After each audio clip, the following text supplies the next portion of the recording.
안녕하세요.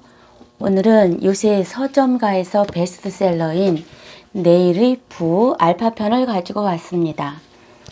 25년 벌어서 50년을 먹고 살아야 하는 100세 시대에 은퇴 후에 월 200만원씩 버는 방법 4가지가 있는데요. 첫 번째는 매월 400만원씩 저축한다. 두 번째는 죽을 때까지 근로소득으로 번다. 세 번째는 물가 싼 해외에서 노후를 보낸다. 네 번째는 50대에 매월 200만원씩 생활비가 나오는 구조를 만든다입니다. 1, 2, 3번은 실천하기가 어렵고 저자는 4번에 관해 집중적으로 이야기합니다. 현대인에게 가장 좋은 생산 수단은 우량한 주식이며 주식은 사고 파는 것이 아닌 모으는 것이라고 합니다. 국내를 벗어나 세계적으로 우량한 주식을 사서 모으는 것만이 유일한 길이며 그 기업들도 생각보다 훨씬 많이 오른다고 합니다. 자영업은 현실적으로 열에 9은 망하는데 자영업을 하지 않고도 생활비를 충당하려면 3억 원 정도를 망하지 않는 배당주를 사서 한 달에 150만 원 정도 받고 나머지 50만 원은 아르바이트로 마련을 한다면 굳이 위험한 자영업을 하지 않아도 된다는 결론이 나옵니다. 우리나라에는 맥쿼리 인프라 펀드가 배당률이 5%를 조금 넘는데 이렇게 평생 동안 돈이 생길 때마다 주식을 모아가는 것이 임금 노동자로서 자본주의를 살아내는 현명한 방법이라고 합니다. 한국처럼 공무원이 되려는 나라는 미래가 없다고 합니다. 왜냐하면 벌어올 사람은 없고 쓰는 사람만 생기기 때문입니다. 결국 일자리는 바로 기업이 만드는 일자리고 기업도 해외로 수출해서 달러를 받아오는 일자리입니다. 한국에 저렴한 인건비가 없어서 대기업이 만들어내는 본사의 직원과 연구개발 인력, 생산 공장의 정규직 노동자 외에 안정된 일자리는 존재하지 않습니다. 그래서 한국은 일부의 대기업과 80% 이상의 중소기업, 그리고 자영업자만이 있기 때문에 청년 실업이 해소될 리가 없습니다. 우리나라 임금의 수준은 연봉 3천만 원이면 전 세계에서 0.97% 안에 들고 연봉 5천만 원이면 0.24%이며 이 사람보다 연봉을 더 많이 받는 사람은 전 세계 인구 75억 명 중 1,400만 명에 불과하다고 합니다.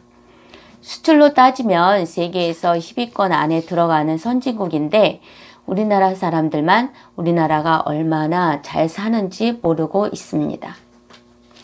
이제는 GDP보다 일자리가 많아야 국민이 행복한 시대가 되었는데 일자리를 늘리려면 규제를 없애고 노동 경직성을 풀어줘야 한다고 합니다. 그러려면 반드시 기득권을 타파해야 합니다. 콜버스 랩이 왜 활성화되지 않고 중고차 앱인 헤이딜러가 왜 안 되며 한국에는 우버와 같은 차량 업체가 안 나오는 이유는 바로 기득권층의 일자리 지키기 때문입니다. 청년이 일자리가 늘어나려면 오히려 글로벌 기업이 더 많아져야 합니다. 그래야 양질의 일자리가 더 많이 만들어집니다. 이젠 상가를 사면 망한다고 합니다. 온라인 활성화로 오프라인 쇼핑은 축소되는 형국이고 경기 화성시 이 신도시 상가의 공실률은 현재 80% 수준이라고 합니다. 그래서 신규 분양상가는 조심 또 조심해야 합니다. 우리나라가 고도 성장기를 지나 디플레이션 시대에 접어들었다는 사실을 기억합시다. 디플레이션은 생산성 하락이 가장 큰 원인인데 이런 시대일수록 꾸준히 오르는 것에 투자해야 편안한 노후를 보장받을 수 있습니다.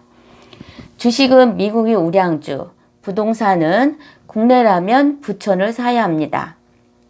디플레이션 위험이 없고 재건축, 재개발이 될 만한 곳에 투자하되 서울에 투자하는 것이 최선입니다. 디플레이션 상황 하에서는 부동산은 양극화되어 부자는 더 부자가 되고 서민들은 더 가난해집니다. 이때 아르헨티나처럼 국민들이 포퓰리즘을 부르짖기 시작하면 부자는 떠나고 가난한 사람은 더욱더 가난해집니다. 우리나라 미래에 희망을 걸 수 있는 단초는 앞으로 벌어질 새로운 데이트 테크놀로지 시대에 숟가락을 얹어 놓았기 때문입니다. DT의 시대에 반드시 필요한 것은 클라우드인데 클라우드를 구성하는 요소 중 가장 중요한 것 중 하나가 메모리 반도체입니다. 앞으로는 생산성 향상이 되는 나라만 주가 부동산이 올라가는데 창조적 파괴를 하는 미국과 노동력이 싼 신흥국입니다. 주식을 현명하게 하는 방법은 세계 1등 주식에 투자했다가 1등의 시가총액이 2등과 10% 이상 차이가 날 때 2등을 팔고 1등만을 가져가면 됩니다.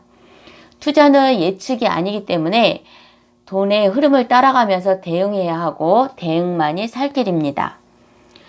금융위기인 공황은 한 달에 나스닥 지수가 마이너스 3% 이상이 4번 떴을 경우이고 한국의 부동산 위기는 세계 금융위기 이후에 3개월에서 6개월 후 후행합니다. 단 마이너스 3%가 뜨면 보유 중인 주식은 웬만하면 파는 것이 좋다고 합니다. 결론은 나스닥 일간지수에서 마이너스 3%가 뜨지 않거나 공황이 아니라면 평소에는 주식을 항상 들고 있어야 한다고 합니다. 미국 주식 매매에 관해 자세히 알고 싶으면 책을 사서 읽어보는 것도 좋을 것 같습니다.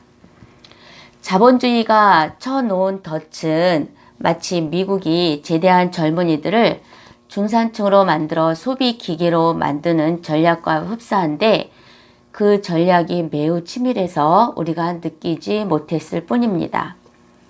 부자가 되는 원칙은 좋은 것을 많이 오를 때까지 10년, 20년 오래 보유하는 것입니다. 청년 실업이 줄지 않는 이유, 일자리를 늘리는 방법, 주식 매매를 어떻게 해야 하는지, 자영업이 몰락하는 이유 등 이 책은 내가 평소에 궁금했던 것을 다 알려줍니다. 퇴직 후 어떻게 하면 노후를 검소하고 편안하게 살 수 있는지도 명쾌하게 이야기해 줍니다. 역시 책을 읽으면 많이 배우고 현명해지며 생각이 변하고 행동도 변해 좋은 방향으로 갈 수밖에 없다는 것을 알았습니다. 시청해 주셔서 감사합니다. 무료 구독과 좋아요 꼭 부탁드립니다.